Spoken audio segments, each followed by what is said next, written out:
chers collègues, je suis très flatté d'avoir cette invitation. Donc, je vais essayer de tout mon mieux de prendre les 20 minutes qui nous sont allouées, parce qu'on a dit c'est 20 minutes.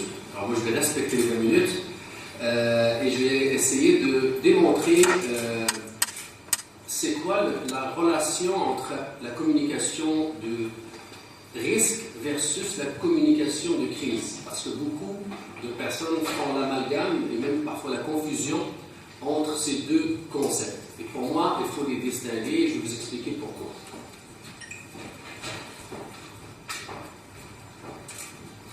Et comme vous voyez, dans l'intitulé de la présentation, je place la communication de risque avant la communication de crise.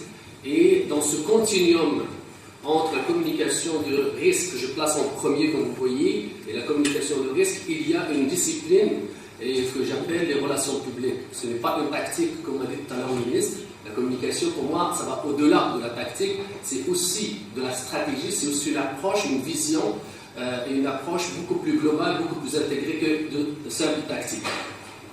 Mais ça, c'est un autre débat que je ne vais pas aborder aujourd'hui.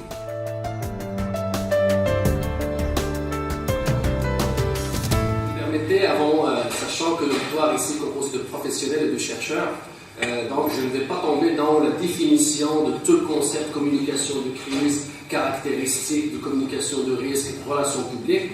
Je vais aller à l'essentiel avec les trois concepts.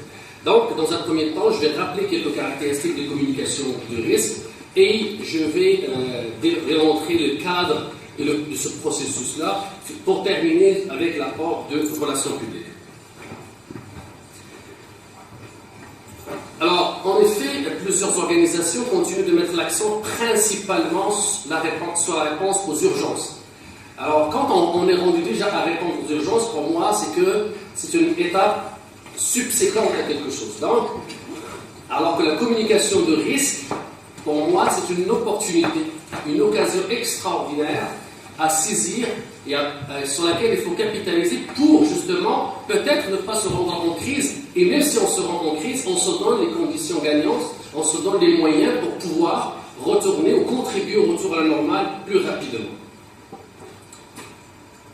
Pourquoi on parle de communication de risque?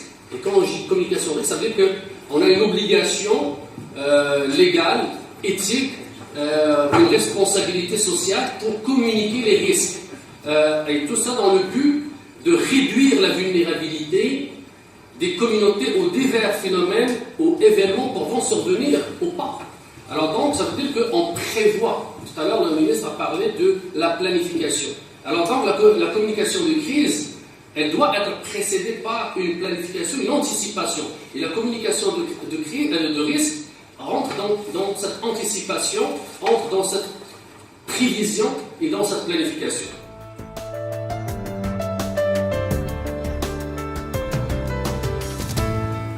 Qu'on soit une organisation municipale, par exemple, qui gère au quotidien les infrastructures, qui gère, par exemple, des industries ou qui supervise certaines industries, qu'on soit une organisation pharmaceutique, qu'on soit une organisation de transport aérien, j'imagine mal pourquoi on ne pense pas, il y a des organisations de plus en plus qui le font, pourquoi on ne pense pas prévoir un plan de communication de risque avant de prévoir un plan de communication de crise.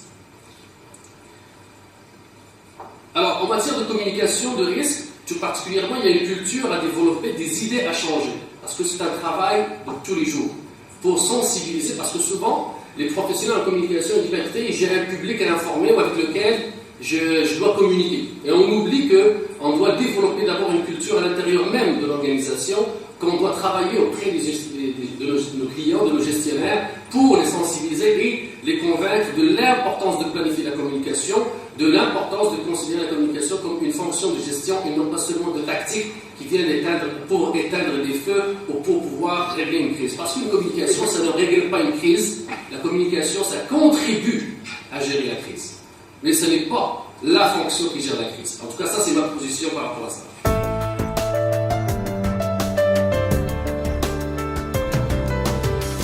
Aujourd'hui encore, il ne va pas de soi pour plusieurs organisations d'accepter de diffuser des informations aux populations sur les risques auxquels celles-ci pourraient être exposées. Nombre d'entre eux ou d'entre elles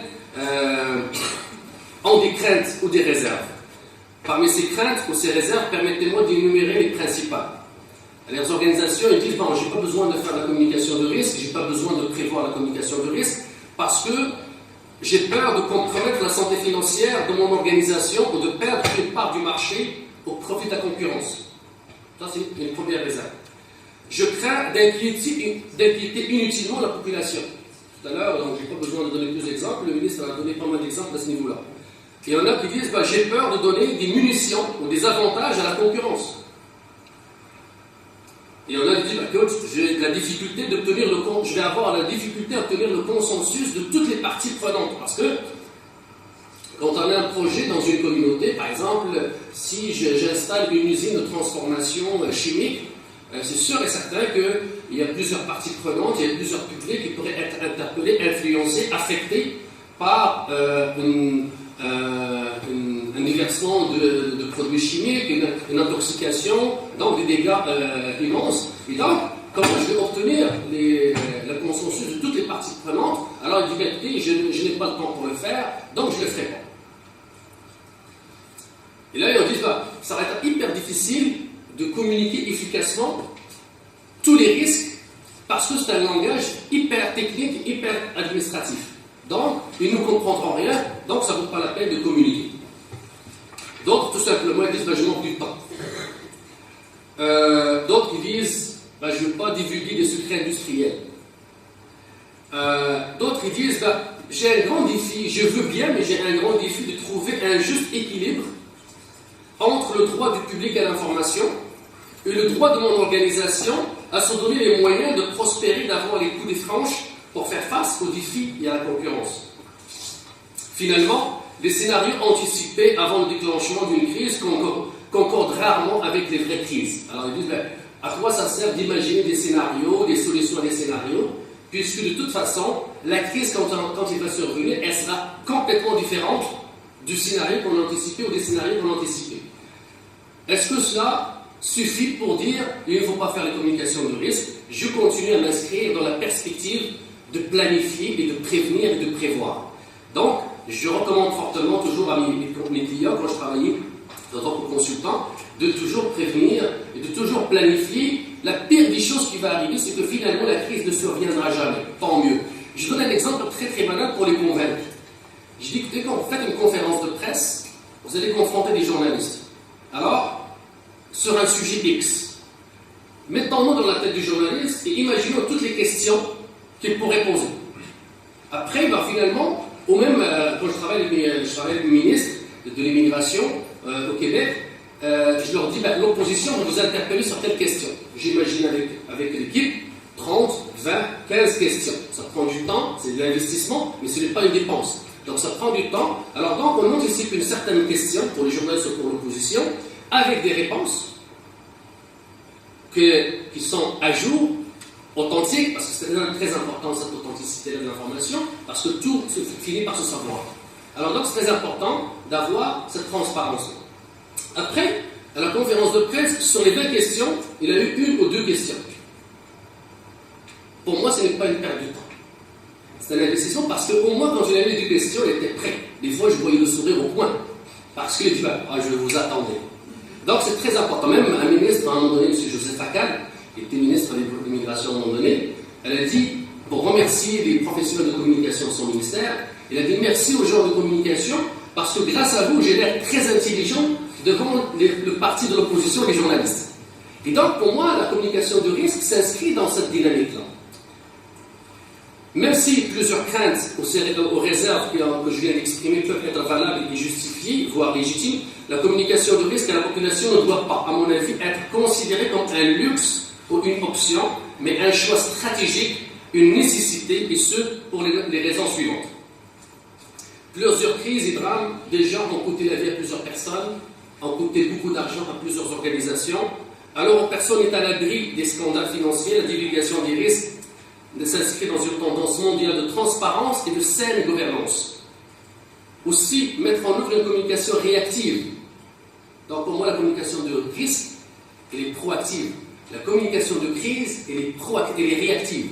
Alors, mettre en place seulement une communication réactive, défensive et justificative après le déclenchement d'une crise, compromet l'établissement et le maintien de très bonnes relations avec les publics interpellés ou concernés par la crise. Donc, vous voyez, le mot relation, pour moi, il joue un rôle très important dans la vie d'une organisation. Pour développer une bonne organisation, ça prend justement ce continuum entre la communication de risque et la communication de crise. Vous conviendrez donc avec moi que les mauvaises relations entre une organisation et ses publics génèrent des coûts énormes pour les organisations.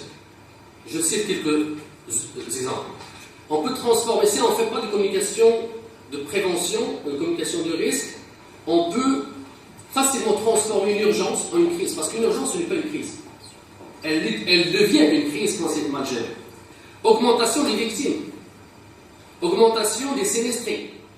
Possibilité d'augmentation des coûts en placement publicitaire. Vous voyez, donc au début, on dit « Oh, ça coûte beaucoup d'argent et tout ça », et on fait rien.